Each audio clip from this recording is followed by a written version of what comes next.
बिस्मिल्लाहिर्रहमानिर्रहीम। अस्सलाम वालेकुम।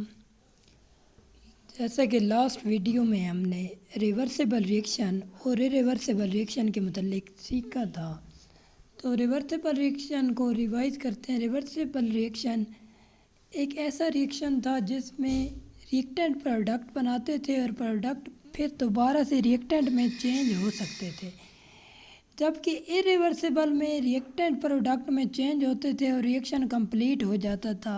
इसको सिंगल एरो से रिप्रेजेंट किया जाता। अब हम एक रिएक्शन को डिस्कस करते हैं।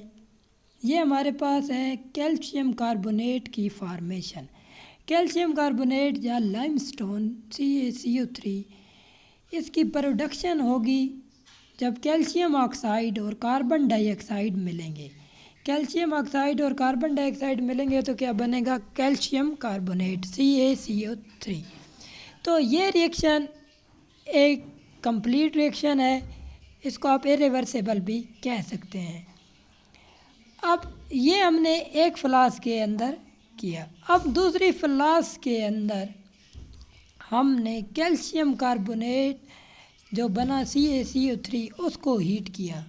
ये हमें फर्स्ट फिगर में नज़र आ रहा है। CaCO3 को हम हीट कर रहे हैं। इसकी हीटिंग का क्या इफ़ेक्ट होगा? इसकी हीटिंग से कैल्शियम कार्बोनेट की डिकम्पोजिशन होगी। Decomposition mean break down. ये उन्हीं दो चीज़ों में, कार्बन डाइऑक्साइड और कैल्शियम ऑक्साइड में ब्रेक डाउन हो जाएगा, डिकम्पोज हो जाएगा। ये फ्लास्क अगर आप देखें तो ओपन है। क्या है? ओपन है। ओपन फ्लास्क की वजह से कार्बन डाइऑक्साइड एस्केप आउट हो रही है, बाहर निकल रही है। तो ये रिएक्शन क्या हो गया? इरिवर्सिबल हो गया, कंप्लीट हो गया। ये रिएक्शन क्यों कंप्लीट हुआ? क्योंकि कार्बन डाइऑक्साइड एस्केप हो गई थी बाहर।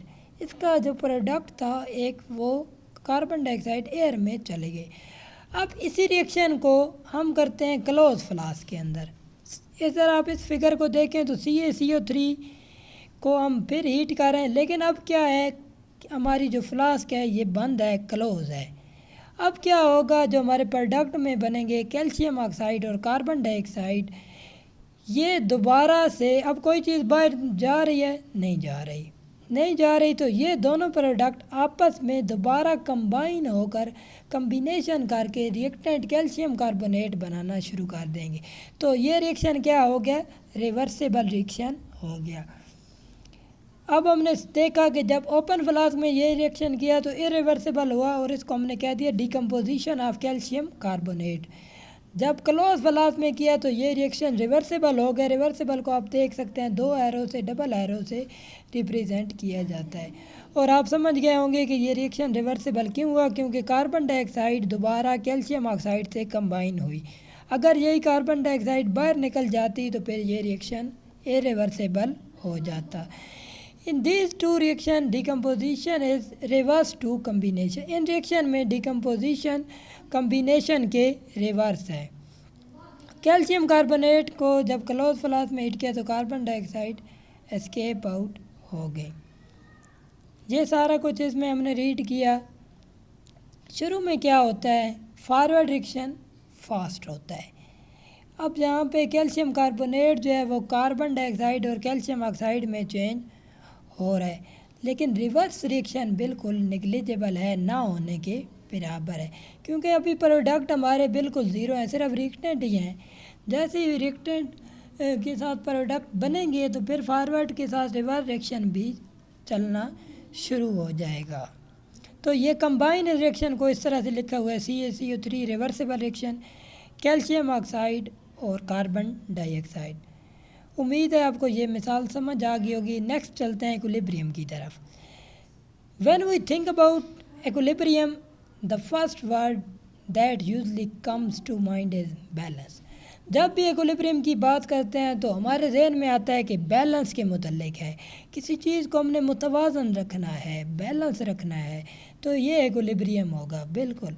तो केमिकल रिएक्शन में, केमिकल इक्विलिब्रियम में क्या है, उसकी डेफिनेशन रीड करते हैं। When the rate of forward reaction is the same as rate of reverse reaction and the composition of reaction mixture remain constant, it is called a chemical equilibrium state. जब forward reaction और reverse reaction का rate equal हो जाता है, यानी जितनी speed से forward जा रहा है उतनी से रिवर्स जा रहा है, तो ये हालत केमिकल इक्विलिब्रियम की हालत होगी। तो इक्विलिब्रियम स्टेट की दो पॉसिबिलिटीज़ हैं, एक को हम स्टैटिक इक्विलिब्रियम कहते हैं और दूसरी को डायनामिक इक्विलिब्रियम कहते हैं। स्टैटिक, अब आप इस फिगर को देखें तो ये हमारे पास एक मुतवाज़न एक बैलेंस स्केल पड़ा हुआ है। जब तक हम इस पर कोई एक्सटर्नल फोर्स अप्लाई नहीं करेंगे तो जितनी नेट फोर्सेज हैं उनका सम ज़ीरो है। तो ये स्टैटिक इक्विलिब्रियम की हालत में, अब कोई बिल्डिंग है वो अपनी जगह पर मौजूद है, तो क्यों मौजूद है? क्योंकि उसके ऊपर जो नेट फोर्सेज हैं वो इक्विलिब्रियम की हालत में बैलेंस है।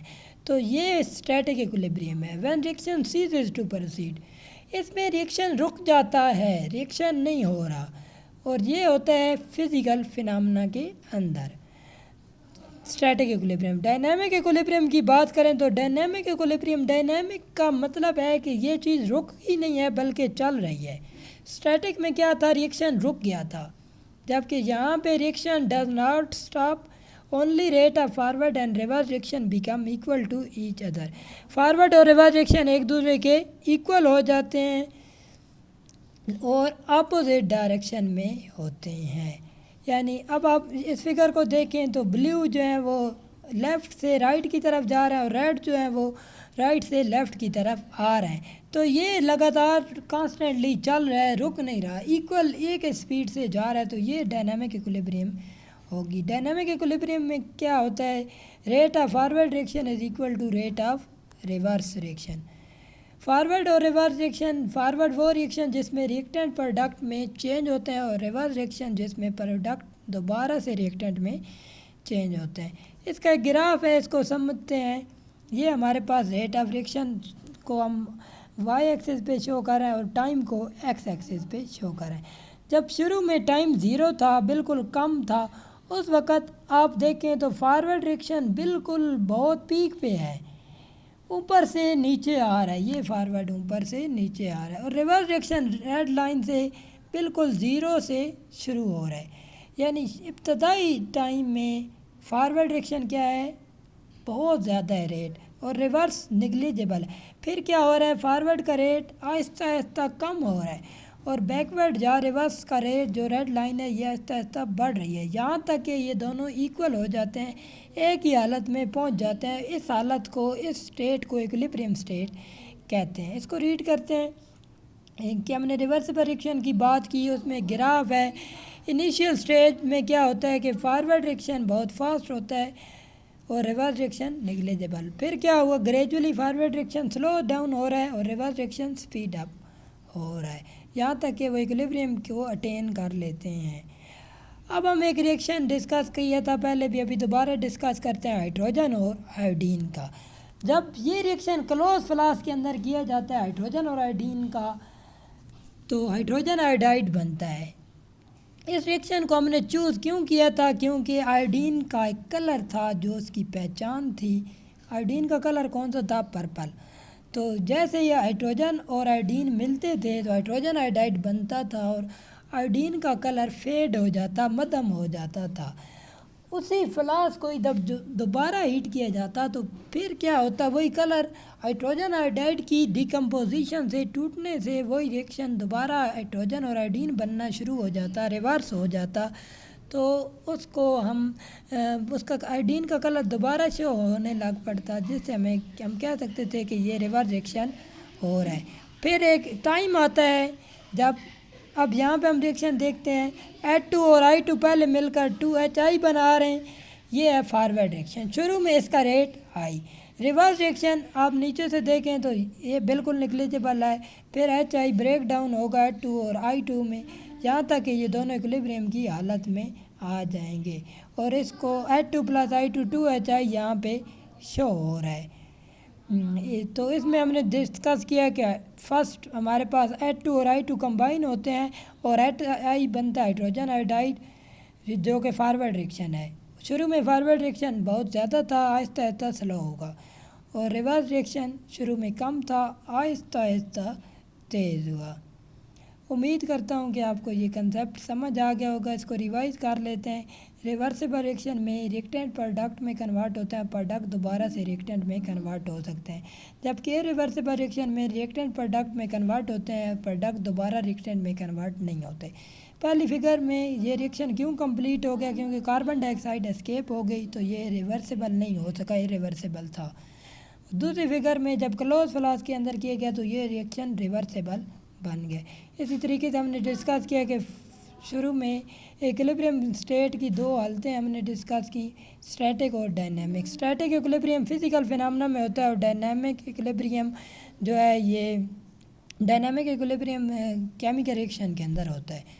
और स्टैटिक इक्विलिब्रियम में रिएक्शन रुक जाता है, जबकि डायनामिक में रिएक्शन रुकता नहीं है। ग्राफ को हमने डिस्कस कर लिया कि फॉरवर्ड आहिस्ता आहिस्ता कम हो रहा है, रिवर्स आहिस्ता आहिस्ता तेज़ हो रहा है, यहाँ तक कि वो इक्विलिब्रियम को मेंटेन कर लेते हैं।